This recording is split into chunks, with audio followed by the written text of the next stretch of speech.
I don't like. I mean, I'm uncomfortable right now sitting here and telling you that I have had TB. My face is on this bloody, if I can use the word bloody. My face is on this film that you're making, and I'm saying I have TB. I can't lie again on my next visa. I have to say I have TB. I don't like doing it.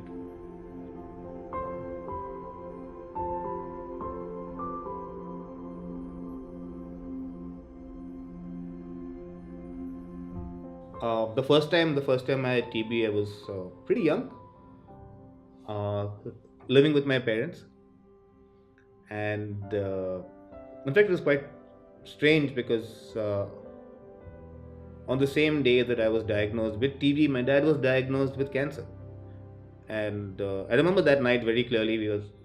Both of us were sitting up with pain because we couldn't sleep. I felt like I was drowning. He was in a whole load of pain, and we both went to the hospital. The next day, they diagnosed him with cancer. They diagnosed me with TB, pulmonary TB, infectious. And my sister just had a baby. Not a nice thing to expose a young kid to TB. So we had to like we had these dances about, like, I would move into one room, the baby would move out of that room, and things like that. Make sure my clothes are separate, and all of that. The second time I got TB, circumstances weren't the same. Yep, I was living on the streets of Delhi in the cold, homeless, no access to food, no access to money, no access to medicines. I knew I had TB because I could see the symptoms that I've had before, but I couldn't get either diagnosis or treatment because no hospital or dot center would test me because I didn't have identity proof, I didn't have an address proof, and I was basically, a non entity in the government health system.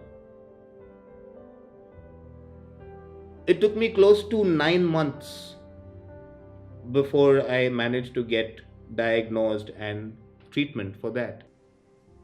Millions of people like me who live in abject poverty have no access to food or water, who by their behaviors are either criminalized or marginalized, have no access to treatment. We fall through the cracks.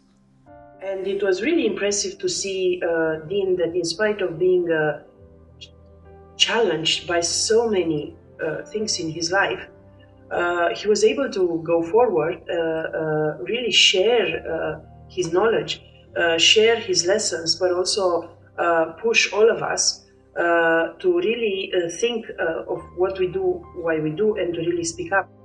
Nobody in the government system or in the medical system actually knows what it is to have TB, be diagnosed, take treatment until the time you complete treatment.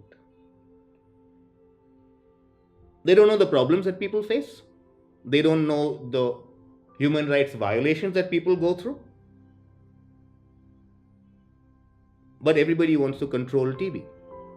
On a lot of travel forms and travel documents, there is a line that's where you have to declare that you do not have a communicable disease.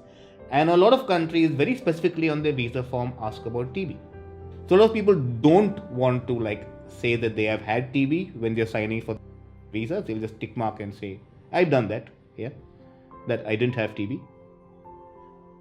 The fear is so much that at a job interview, I will not say I have TB. Obviously not. I will not get a job. The most effective way of measuring a public health response to an epidemic is using community, using people who are directly affected by the disease.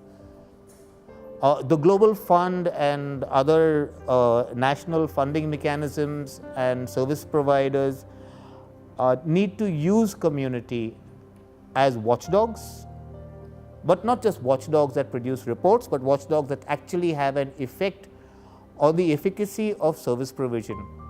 We don't have a monitoring system that ensures that money is spent effectively, that medicines reach people on the ground, that treatment is completed, that laws that stigmatize and violate the human rights of people with TB and with other diseases are struck down.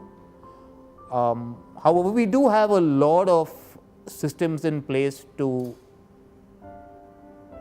account for money. We don't have systems in place to account for lives. I hope we all were able to learn from him, and I hope we will not disappoint him, or we will not disappoint what he fought for, which is the voice, the support, and the very genuine engagement of those affected by TB, and not just TB. And my hope remains that we will be able to become deans in our advocacy and activism efforts, all of us.